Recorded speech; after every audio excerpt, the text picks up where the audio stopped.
चलिए देखिए, मैं पिछले लेक्चर में इसके जो पहले वाला लेक्चर था उसमें मैंने एक चैप्टर पढ़ाया था motion and force and law of motion. देखिए इस चैप्टर को मैं हमेशा दो चैप्टर कंबाइन करके ले रहा हूँ, क्लास 9 का चैप्टर 1 और चैप्टर 2। क्यों? क्योंकि मैं यहाँ पे दो वीडियो के माध्यम से जितने भी कंसेप्ट है, चाहे 2 बने चाहे 3 बने, ये दूसरा वीडियो है। पहला वीडियो आपका 30 मिनट का पहले से ही ऑलरेडी पोस्टेड है। तो अगर आपको इसके शुरुआती लेक्चर्स देखने हैं, इसके शुरुआती कंसेप्ट देखने हैं, तो पहले आप लोग को वो वीडियो पूरा देख लीजिए, उसके बाद इसको देखिए, नहीं तो यहाँ से समझ में नहीं आएगा। ठीक है, तो पहले आपको अगर ये पूरा चैप्टर अच्छे से समझना है तो उसमें मैंने क्या किया है, बताया है यूनिट एंड मेजरमेंट के बारे में बताया है, वेक्टर एंड स्केलर क्वांटिटी के बारे में बताया है, डिस्टेंस के बारे में बताया है, डिस्प्लेसमेंट के बारे में बताया है, स्पीड के बारे में बताया है, वेलोसिटी के बारे में बताया है। यहाँ से मैं बताने वाला हूँ आपको किसके बारे में, एक्सेलरेशन के बारे में, उसके बाद टाइप ऑफ मोशन के बारे में, उसके बाद force and type of force के बारे में, उसके बाद न्यूटन लॉ ऑफ मोशन के बारे में, उसके बाद न्यूटन इक्वेशन ऑफ मोशन के बारे में। यानी कि इतना लेक्चर जो है या इतने पॉइंट्स मैं पिछले लेक्चर में पढ़ा चुका हूँ। तो यदि आपको ये वीडियो देखना है तो अच्छा रहेगा कि आप क्या कर सकते हैं, पिछले लेक्चर को देख के आए, तो आपको क्या समझ में भी आएगा। यदि आप बीच में देखेंगे तो कंसेप्ट क्या करेंगे, भूल जाएंगे, और आधा अधूरा कंसेप्ट लेके क्या फ़ायदा। ठीक है, तो चलिए वीडियो स्टार्ट करने से पहले आप लोग से एक रिक्वेस्ट है कि यदि आपको अच्छा लग रहा है या आप कंटिन्यू रहना चाहते हैं, हमारे साथ बने रहना चाहते हैं, तो आप क्या कीजिए, दीक्षा क्लासेस को या दीक्षा क्लासेस के यूट्यूब चैनल को सब्सक्राइब कीजिए। हमारी जो चैनल है वो एक न्यू आई है और इसका ऑफलाइन क्लासेस भी चलता है और ऑनलाइन क्लासेस भी चलता है। इसके माध्यम से मैं उन सारे बच्चों तक पहुंचना चाहता हूं जो बहुत ही आसानी से एक ईजी वे में, एक स्टूडेंट वे में कंसेप्ट को क्या करते हैं, समझना चाहते हैं।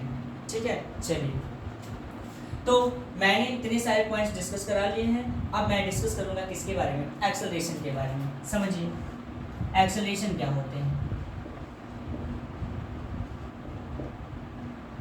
ध्यान रखिएगा, यदि आप इस वीडियो को डायरेक्ट देखेंगे तो आपको रत्ती भर भी समझ में नहीं आएगा, क्योंकि जो एक्सेलरेशन में वैल्यू यूज होगा वो पहले पढ़ाया जा चुका है। देखिए एक्सेलरेशन क्या होते हैं। मान लीजिए आप देखे हैं कोई व्यक्ति को सुनते हुए कि आप क्या कीजिए, गाड़ी को एक्सेलरेट कीजिए। क्या कीजिए, एक्सेलरेट। एक्सेलरेट मतलब क्या होता है, स्पीड में चेंज। जैसे मान लीजिए आपका गाड़ी धीरे चल रहा था, आपने क्या किया, एक्सेलरेटर लिया, गाड़ी की स्पीड क्या हो गया, बढ़ गया। यानी एक्सेलरेटर का यूज क्या होता है, स्पीड में चेंज करने के लिए। यानी अब बताइए डी एक्सेलरेटर भी होता है। डी एक्सेलरेटर यानी कि अगर मान लीजिए गाड़ी तेज चल रहा है ना, तो उसको धीरे करना है तो आप क्या कीजिएगा, डी एक्सेलरेटर। यानी कि अगर मान लीजिए कोई बॉडी धीरे चल रही है तो उसको तेज चलना है तो एक्सेलरेट कीजिए, और अगर कोई तेज चल रहा है उसको स्लो करना है तो क्या कीजिए, डी एक्सेलरेट कीजिए। तो डी एक्सेलरेट क्या होता है, negative value of acceleration is called D acceleration. समझ में आया। तो एक्सेलरेशन के साथ साथ डी एक्सेलरेशन को भी ध्यान में रखे रहिएगा। ठीक, एक्सेलरेशन पॉजिटिव होते हैं और डी एक्सेलरेशन क्या होते हैं, निगेटिव वैल्यू होते हैं। यानी जब ब्रेक लगता है तो वहाँ पे डी एक्सेलरेशन होता है, और जहाँ पे हम क्या करते हैं, वैल्यू को बढ़ाते हैं यानी स्पीड ऑफ बॉडी बढ़ाते हैं, तो वहाँ पे क्या होता है, एक्सेलरेशन होता है। एक्सेलरेशन मतलब क्या होता है, change in speed of a body per unit time is called acceleration. इसका फॉर्मूला होता है ए बराबर में हो जाता है v माइनस यू। समझिए क्यों। मान लीजिए कोई बॉडी है जो पहले u वेलोसिटी से चल रहा था। किस वेलोसिटी से, u वेलोसिटी से। हमने क्या किया, एक्सेलरेट किया, तो t टाइम बाद इसका वेलोसिटी कितना हो गया, v हो गया। तो मान लीजिए इनिशियल वेलोसिटी कितनी थी, u, इसे हम क्या बोलते हैं, इनिशियल वेलोसिटी u, और इसे हम क्या बोलेंगे, फाइनल वेलोसिटी v। अब बताइए यदि मैं एक्सेलरेट करूं तो सबसे बड़ा कौन, फाइनल वेलोसिटी। तो फाइनल वेलोसिटी में से क्या करूंगा, इनिशियल वेलोसिटी को सब्ट्रैक्ट करके और t से क्या कर दूंगा, डिवाइड कर दूंगा। चलिए बोलिए कोई दिक्कत। यानी कि change in velocity per unit time को हम क्या बोलते हैं, एक्सेलरेशन बोलते हैं। अगर मैं यूनिट के बारे में डिस्कस करूं तो यूनिट इसका क्या हो जाएगा, वेलोसिटी का यूनिट होता है आपका मीटर पर सेकेंड और टाइम का फिन से क्या हो जाएगा सेकेंड, तो इसको डिवाइड करिएगा तो क्या हो जाएगा मीटर पर सेकेंड स्क्वायर। बोले तो लिखकर तो यूनिट भी याद रखिएगा, ठीक है। तो ये आपके होते हैं एक्सेलरेशन। क्या होता है एक्सेलरेशन, लिख लीजिए इसको, नोट डाउन कर लीजिए, यूनिट याद रखिएगा, यानी change in speed of a body per unit time is called acceleration, ठीक है। चलिए अब मैं आगे डिस्कस करता हूँ, इसको स्क्रीनशॉट ले लीजिए अगर लेना है तो आप क्या करिए, देखिए कहीं पे भी पढ़िए, किसी भी चीज़ को पढ़िए लेकिन कंसेप्ट पढ़िए। यदि आप अपने से कंसेप्ट को नहीं पकड़ते हैं तो जीवन भर टीचर से पढ़ते रह जाइएगा, आपको कुछ आने वाला नहीं है, क्योंकि फिजिक्स कहता है कि कंसेप्ट पढ़ो। क्या पढ़ो, कंसेप्ट। अगर कंसेप्ट याद रहेगा तो आप कुछ भी चीज़ कर सकते हैं, कोई भी दिक्कत। अब समझिए थोड़ा सा मैं टाइप ऑफ मोशन के बारे में डिस्कस कराने वाला हूँ, टाइप ऑफ मोशन, उसके बाद फोर्स के बारे में चलूँगा। बोले कोई दिक्कत, टाइप ऑफ मोशन के बारे में पहले डिस्कस करा चुका है। Body is said to be in motion when it change its position with respect to time. यदि मैं रेस्ट के बारे में बात कर लूँ तो a body is said to be in rest when it does not change its position with respect to time, यानी समय के साथ जब कोई बॉडी अपने पोजीशन में बदलाव करता है टाइम के साथ तो उसे हम बोलते हैं मोशन में है, और अगर समय के साथ या पोजीशन में चेंज नहीं करता है तो उसे हम बोलते हैं कि रेस्ट में। कोई दिक्कत। चलिए अब आते हैं यहाँ पे मैं डिस्कस करूँगा टाइप ऑफ मोशन। देख रहे हैं कि यहाँ पे मैं कुछ चीज़ लिखवाया हूँ, यूनिफॉर्म मोशन और नॉन यूनिफॉर्म मोशन। चलिए पहले डिस्कस करता हूँ यूनिफॉर्म मोशन के बारे में। यूनिफॉर्म आप समझ रहे हैं, यूनिफॉर्म यानी कि रेगुलर हो रहा है। क्या हो रहा है, रेगुलर हो रहा है, यानी the motion of a body या the speed of a body, ठीक, increases with increase in time, यानी जितना समय बढ़ रहा है उतना उसके क्या बढ़ रहा है, डिस्टेंस बढ़ रहा है, यानी the distance cover equal amount में इक्वल डिस्टेंस कवर होगा तो उसे हम क्या बोलेंगे, यूनिफॉर्म, ठीक। तो बोलेंगे when a body cover equal distance in equal interval of time called uniform.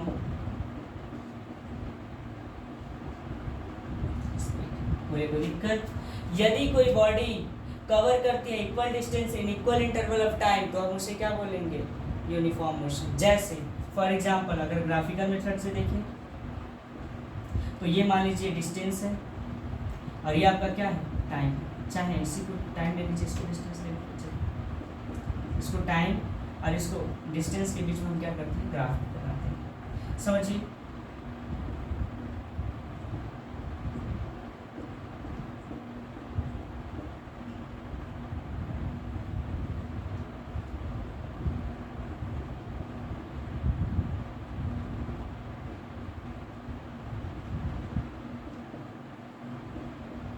समझिए कोई बॉडी है 1 आवर में मान लीजिए 10 किलोमीटर चलता है। कितना चलता है, 10 किलोमीटर। फिर 2 आवर में 20 किलोमीटर, फिर 3 आवर में 30 किलोमीटर। बताइए, यानी कि इक्वल टाइम में इक्वल डिस्टेंस ट्रेवल कर रही है। ग्राफ कैसा बनेगा, स्ट्रेट बनेगा। कैसा बनेगा, स्ट्रेट, यानी जो स्लोप ऑफ ग्राफ होगा वही रिप्रेजेंट क्या करेगा कि बॉडी क्या है, यूनिफॉर्म में। कोई दिक्कत, यानी कि पाथ कैसा बनेगा, स्ट्रेट बनेगा। पाथ कैसा बनेगा, स्ट्रेट। अब आते हैं नॉन यूनिफॉर्म मोशन। हाँ, आते हैं एक एग्जाम्पल यूनिफॉर्म मोशन का क्या होगा। तो यूनिफॉर्म मोशन का आपका हो जाएगा, जैसे मान लीजिए moving car with a fixed velocity, moving car with a fixed velocity, ठीक है। चलिए, या रोटेशन ऑफ अर्थ ये भी बोल सकते हैं, वो भी क्या होते हैं, आपकी यूनिफॉर्म होते हैं। चलिए अब आते हैं non uniform motion. Non uniform motion, देखिए नॉन यूनिफॉर्म मोशन किसे कहते हैं। तो यहाँ पे क्या था, when a body cover equal distance in equal interval of time, but यहाँ पे क्या होगा, when a body covers unequal distance या equal distance in unequal interval of time. A body when a body cover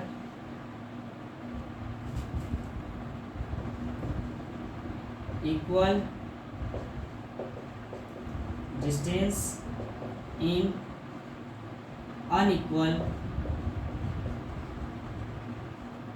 interval of time.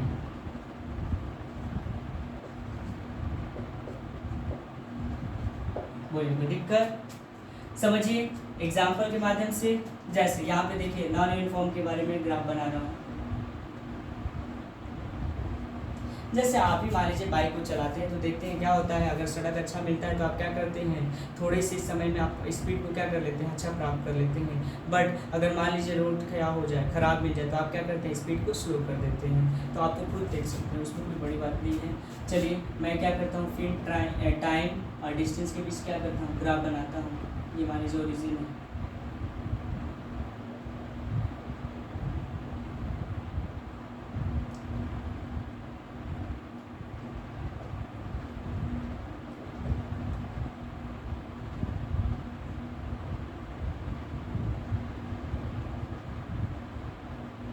समझिए अगर कोई मान लीजिए बॉडी है, ठीक है, या गाड़ी है, आप बेहतर समझ सकते हैं। तो मान लीजिए कि अगर फर्स्ट 10 किलोमीटर चलने के लिए रास्ते खराब थे तो क्या चला, टाइम कितना लगा लिया, 2 आवर्स लगा दिया। कितना लगा दिया, 2 आवर्स। बट अगर मान लीजिए नेक्स्ट 1 किलोमीटर चला, कितने में, मतलब 1 किलोमीटर में कितना चला गया, 10 चला दिया। उसके बाद फिर नेक्स्ट आपके 5 किलोमीटर में कितना चला, 14 चला। बोले कोई दिक्कत? यानी कि अब ग्राफ कैसा बनेगा, इस प्रकार से बनेगा। देखिए तो ग्राफ क्या बन रहा है, सीधा बन रहा है, नहीं बन रहा है। ग्राफ कैसा बन रहा है, टेढ़ा मेढ़ा बन रहा है। तो अगर ग्राफ आपका टेढ़ा हो जाता है यानी स्ट्रेट नहीं रहता है तो उसे हम क्या बोलते हैं, नॉन यूनिफॉर्म मोशन। इसका इस प्रकार से भी बन सकता है। बोले कोई दिक्कत? तो ये क्या होते हैं, नॉन यूनिफॉर्म। पॉइंट नोट कर लीजिए। तो यूनिफॉर्म और नॉन यूनिफॉर्म समझ में आ गया। चलिए स्क्रीनशॉट कर लीजिए अगर करना है तो। ये पॉइंट्स भी स्क्रीनशॉट कर लीजिए कि रिलीज करने वाला हूँ। इस पॉइंट्स को आप पिछले लेक्चर में देख सकते हैं। बार बार आपको रिक्वेस्ट करता हूँ कि अगर आपको देखना है तो पिछले वाले लेक्चर को देख के ही इस लेक्चर को देखिए। अगर आप इस लेक्चर को देखते हैं तो समझ नहीं सकते। चलिए आगे डिस्कस करता हूँ। टाइप ऑफ मोशन में यूनिफॉर्म हो गया, नॉन यूनिफॉर्म हो गया। अब आते हैं सर्कुलर मोशन। अब डिस्कस करते हैं किसके बारे में, सर्कुलर मोशन। सर्कुलर मोशन बहुत ईजी है। यदि आप क्या करते हैं, सर्कुलर पाथ में किसी को रोटेट कराते हैं, मान लीजिए एक रस्सी के लिए बांध के और एक ईंटे के छोटे से टुकड़े को क्या कर रहे हैं, आप घुमा रहे हैं, तो क्या है, सर्कुलर मोशन। या motion of earth around sun क्या होता है, सर्कुलर मोशन करता है। तो क्या बोलेंगे, motion of a body in circular path called circular motion. Example लिख लीजिएगा, motion of earth around sun. ठीक है, अगला देखते हैं। आपका रेक्टिलिनियर मोशन आता है।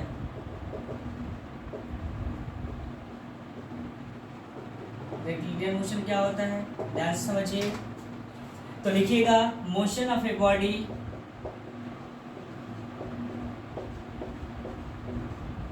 इन स्ट्रेट लाइन।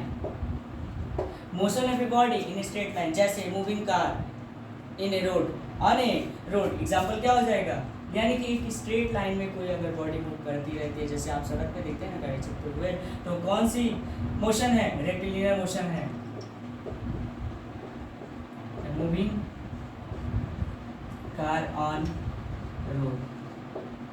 ठीक है, अब आते हैं periodic motion.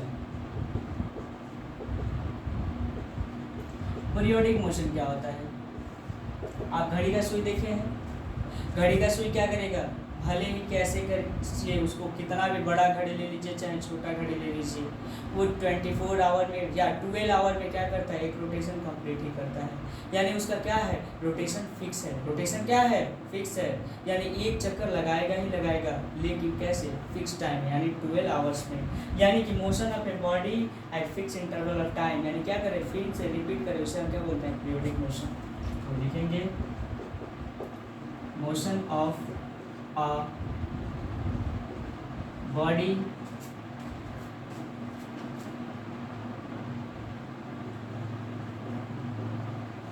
repeat at fixed interval of time। बोले को लिखकर अब आगे आते हैं आपके rotational motion.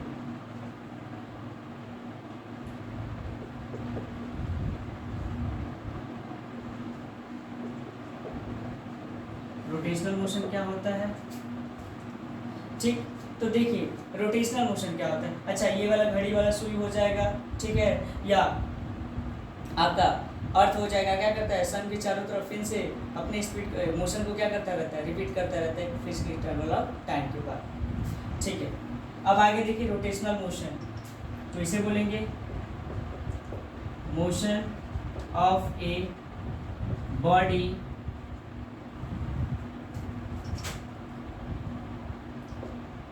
Rotate on it's on axis. यानी कि कोई बॉडी अपने ही एक्सिस पे क्या करती रहती है, रोटेट करती रहती है, उसे हम क्या बोलते हैं, रोटेशनल मोशन बोलते हैं। क्या बोलते हैं, रोटेशनल मोशन। जैसे स्पिन, बॉल को स्पिन कराते हैं तो वैसे ही अर्थ क्या करता है, अपना एक रोटेशन कंप्लीट करता है 24 आवर में। कितने आवर में, 24 आवर में। तो लिखेंगे example, earth rotate on it's on axis in 12 बोले लिख कर। तो ये आप कुछ मोशन के बारे में नोट डाउन कीजिए।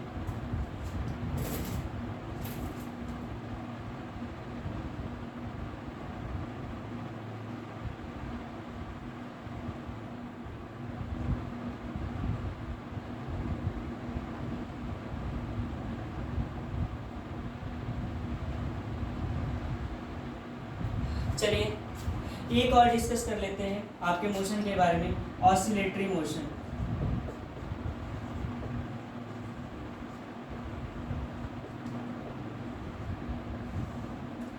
ऑसिलेटरी मोशन क्या होता है, तो देखिए आप देखिए पेंडुलम को, पेंडुलम क्या करता है, एक मेन पोजीशन से कभी इधर जाता है, फिर मेन पोजीशन पे आता है, फिर इधर जाता है, फिर मेन पोजीशन पे, यानी अपने मेन पोजीशन से कभी लेफ्ट एंड कभी राइट, इसे हम बोलते हैं टू एंड फ्रो डायरेक्शन। क्या बोलते हैं, टू एंड फ्रो डायरेक्शन। तो लिखेंगे motion of a body, motion of a body in to and fro direction from its mean position.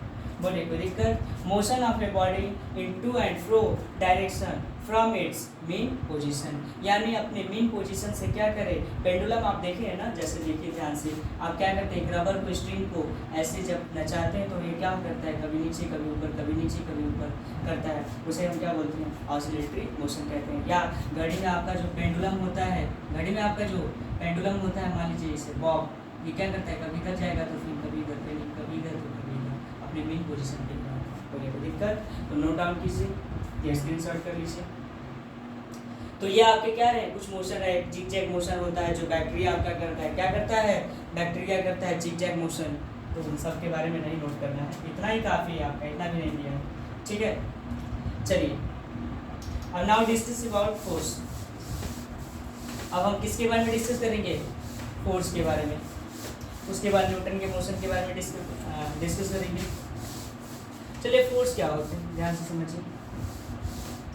आप क्लास 8 में पढ़ चुके हैं सर होल स्क्वायर फोर्स, ठीक है वो भी सही है, मैं ये नहीं बोल रहा।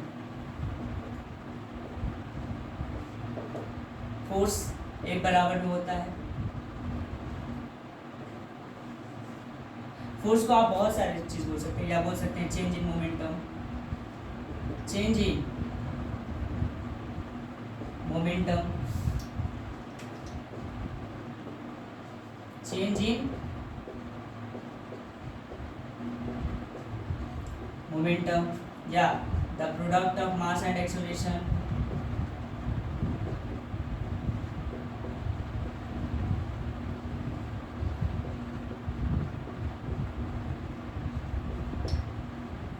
ठीक। या force is a factor due to which body accelerate, due to which body accelerate, क्या लिखेंगे?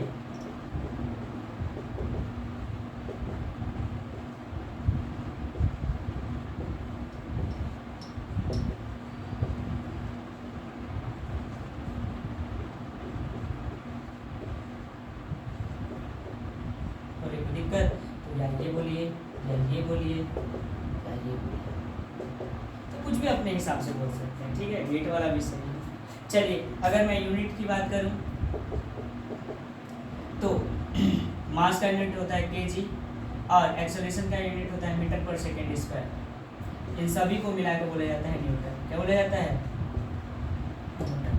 आप डिफाइन करने के लिए बोलेगा कि 1 न्यूटन को डिफाइन कीजिए,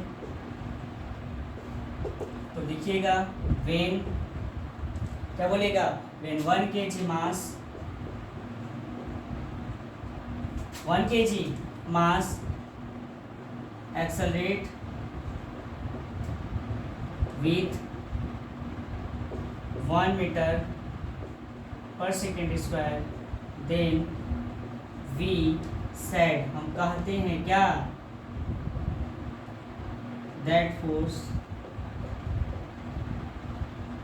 is 1 न्यूटन। 1 न्यूटन, या इसी शब्द में समझिए 1 न्यूटन वह फोर्स होता है जिसके द्वारा हम 1 केजी के मास को 1 मीटर प्रति सेकेंड स्क्वायर के हिसाब से क्या कर दे? एक्सेलरेट करा दे। यानी 1 newton is that force due to which we accelerate 1 kg mass with 1 metre square. बोले कोई दिक्कत? तो इसको नोट डाउन कीजिए, ये आपके फोर्स होते हैं। फोर्स बराबर मास इंटू एक्सेलरेशन, इसके यूनिट क्या होते हैं? न्यूटन होते हैं। चलिए अब डिस्कस करते हैं, हम स्क्रीनशॉट लेते रहिए, ठीक है। अब डिस्कस करते हैं हम टाइप ऑफ फोर्स के बारे में। किसके बारे में? Type of force. समझिए टाइप ऑफ फोर्स। देखिए आपके जो फिजिक्स में किताब में दिया है वहाँ पे 2 प्रकार के फोर्स दिए हैं। पहला अगर मैं बात करूं बैलेंस फोर्स, और दूसरा दिया है अनबैलेंस फोर्स। समझिए बैलेंस फोर्स क्या होता है, अनबैलेंस फोर्स क्या होते हैं। बैलेंस फोर्स यानी कि net force on body is 0। जब नेट फोर्स किसी बॉडी पे 0 हो जाए तो उसे हम क्या बोलेंगे? Balance force. समझिए जैसे मान लीजिए बॉडी है 4 kg का बॉडी, इधर भी आप 5 न्यूटन का बल लगाए हैं और इधर भी आप 5 न्यूटन का बल लगाए हैं। बताइए किधर भी डिस्प्लेस होगा? नहीं डिस्प्लेस होगा। यानी नेट फोर्स इस पर कितना हुआ? 0 लगा। अरे वही हाल है, मान लीजिए आप इधर से भी खींच रहे हैं इधर से भी खींच रहे हैं, बताइए कहीं पे डिस्प्लेस होगा? नहीं होगा।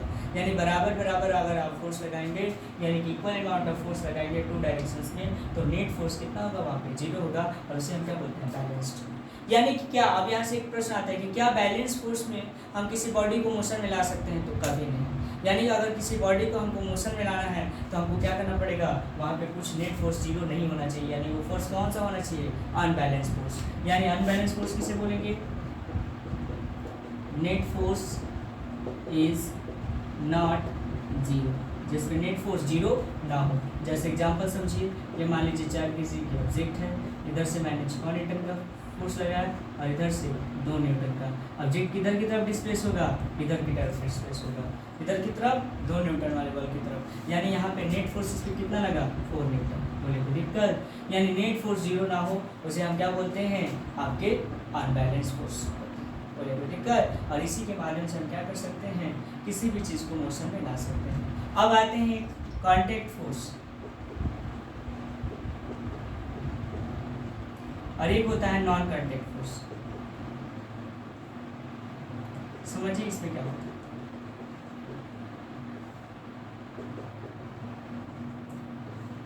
वह फोर्स जब एक डिस्टेंस आता है, जब दो बॉडी क्या हो, आपस में टच हो, जब दो बॉडी आपस में टच हो, जैसे मांसपेशीय फोर्स यानी कि मस्कुलर फोर्स को आप दिखा सकते हैं कैसे, तो किसी ऑब्जेक्ट को उठा के, किसी ऑब्जेक्ट को उठा के। फ्रिक्शन फोर्स एक्सर्ट होता है कब, जब आप किसी सरफेस पे दूसरे सरफेस को क्या करते हैं, रगड़ते हैं। समझ में आया, यानी कि ऐसे फोर्स जहाँ पे दो बॉडी के कंटेक्ट के कारण जनरेट हो तो उसे हम क्या बोलते हैं, कॉन्टैक्ट फोर्स। तो क्या बोलेंगे, the force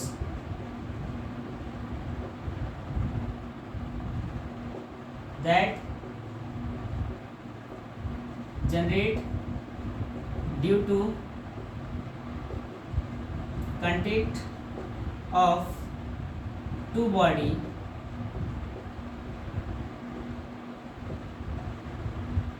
called contact force। Non contact force क्या होता है, the force, चलिए कंटेक्ट फोर्स लिख लीजिए।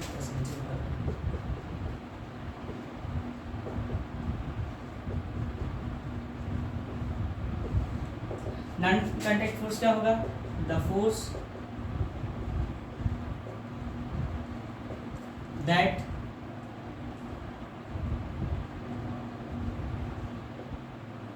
generate when two body is not actually comes in contact। समझिए कांटेक्ट फोर्स में एग्जांपल क्या हो जाएगा आपका, मस्कुलर फोर्स। एग्जांपल लिख लीजिएगा, मस्कुलर फोर्स। क्यों, क्योंकि मस्कुलर फोर्स तभी लगेगा जब बॉडी क्या होगा, कांटेक्ट होगा। और एक क्या हो जाएगा आपका, फ्रिक्शन फोर्स। चलिए नॉन कांटेक्ट में क्या आगे हो जाएगा आपका, तो नॉन कांटेक्ट में आपका हो जाएगा इलेक्ट्रिक फोर्स, जैसे इलेक्ट्रोस्टैटिक फोर्स भी कहते हैं, और मैग्नेटिक फोर्स।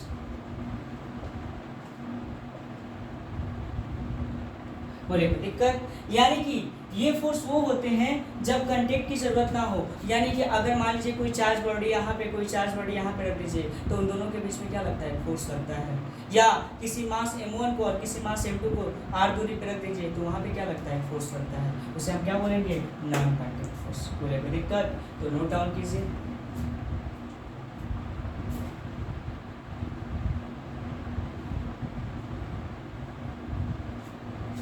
देखिए आप इस चैनल को क्या करते रहिएगा, ज्वाइन कराते रहिएगा, दूसरे बच्चों के साथ भी शेयर करते रहिएगा। जितना ज़्यादा अकाउंट रीच होगा उतना ज़्यादा हम क्या करेंगे, आप लोग को वीडियो बनाते रहेंगे, ठीक है। और ये वाला वीडियो टोटल आप लोग का रहेगा, सेकेंड और फर्स्ट चैप्टर कंबाइंड है। पहला वीडियो मैं पहले ही ऑलरेडी डाल चुका हूँ, ये सेकेंड वीडियो है। इसके बाद एक थर्ड, 3 सीरीज़ में मैं इस चैप्टर को क्या कर दूँगा, दोनों चैप्टर को कंप्लीट करा दूँगा। फिर 4th सीरीज़ में अगर मिलकर बचेगा तो उसको करा दूँगा। चलिए लिखिए, आगे डिस्कस करता हूँ। तो ये लिख लिए टाइप ऑफ फोर्स में, चलिए आगे लिखिए। तो बैलेंस हो गया, अनबैलेंस्ड, उसके बाद कांटेक्ट, उसके बाद नॉन कांटेक्ट। अब आते हैं थोड़ा सा इसके बारे में, ग्रेविटेशनल फोर्स।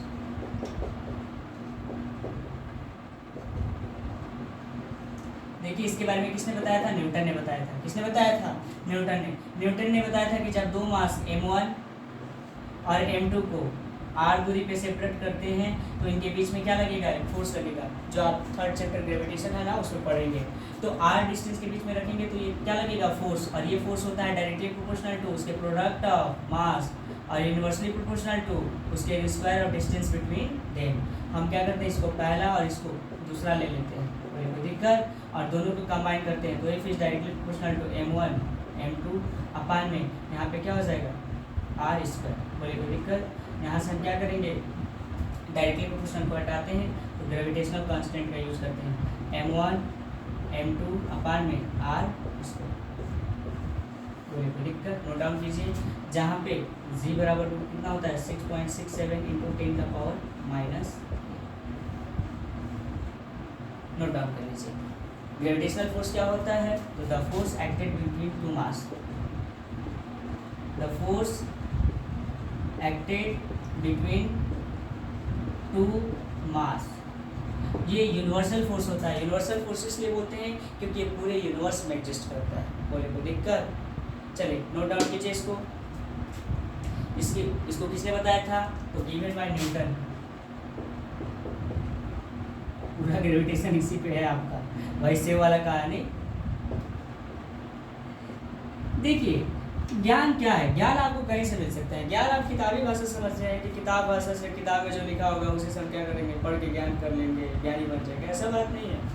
आपको अपने से भी थोड़ा सोचना पड़ेगा। जितने भी पहले के ज्ञानी लोग थे वो क्या थे, दार्शनिक थे। वो कभी स्कूल नहीं जाते थे, कभी किताब नहीं पढ़ते थे। वो क्या करते थे, सोचते थे कि ये कैसे हो गया है, ये कैसे पॉसिबिलिटी है।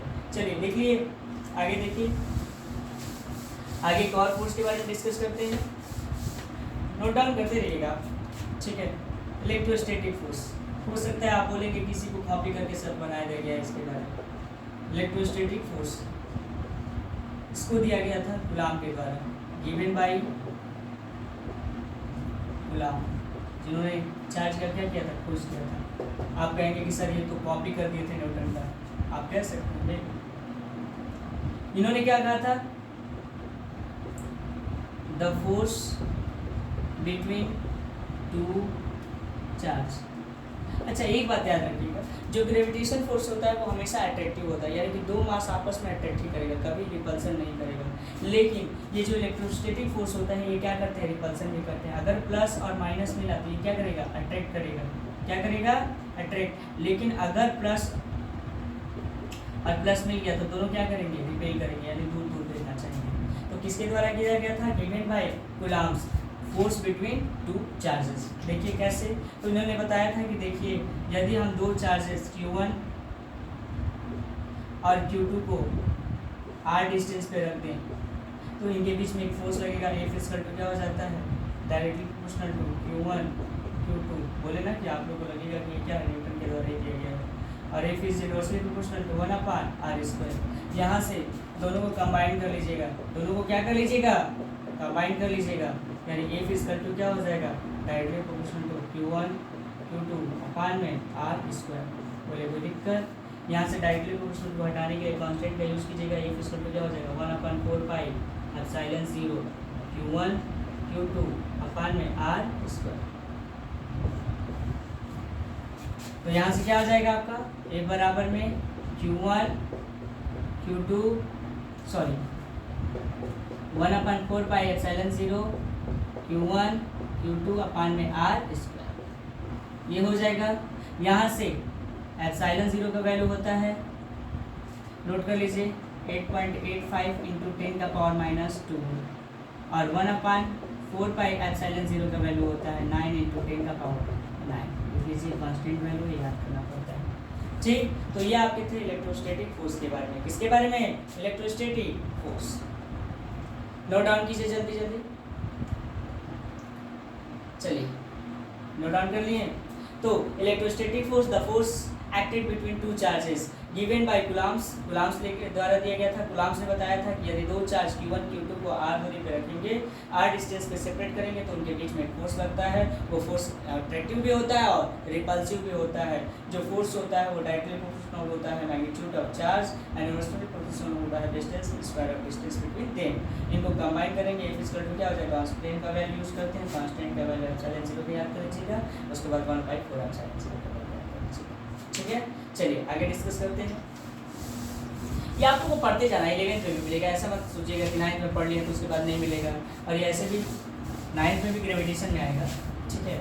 आगे समझिए, न्यूक्लियर फोर्स सबसे स्ट्रॉन्गेस्ट फोर्स लगता है। समझिए, जब दो मास के बीच में जो सेपरेशन होना वो क्या हो, सेपरेशन बिटवीन टू मास 10 का पावर -15 से क्या हो, कम हो।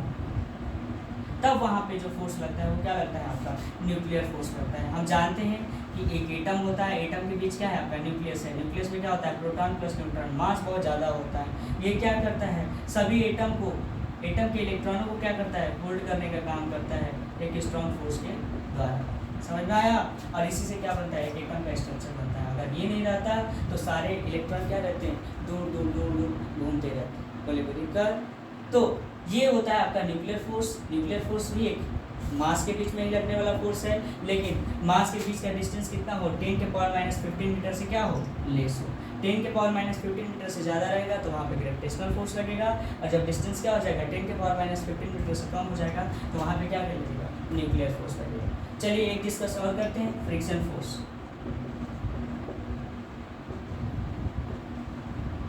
फ्रिक्शन फोर्स क्या होता है ध्यान से समझिए। ये फोर्स टू सरफेस के बीच में लगने वाले फोर्स होते हैं। The force that acted between to surface, यानी कि दो सरफेस के बीच लगने वाले फोर्स को हम क्या बोलते हैं फ्रिक्शन फोर्स बोलते हैं। फ्रिक्शन फोर्स दो प्रकार के होते हैं, एक रोलिंग फ्रिक्शन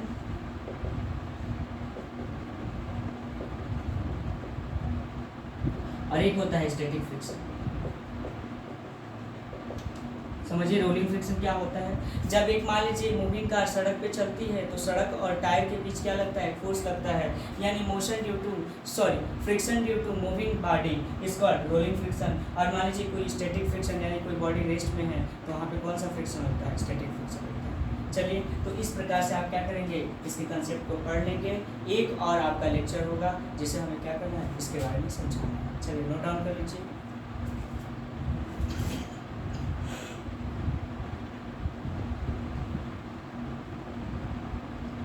चलिए थैंक यू।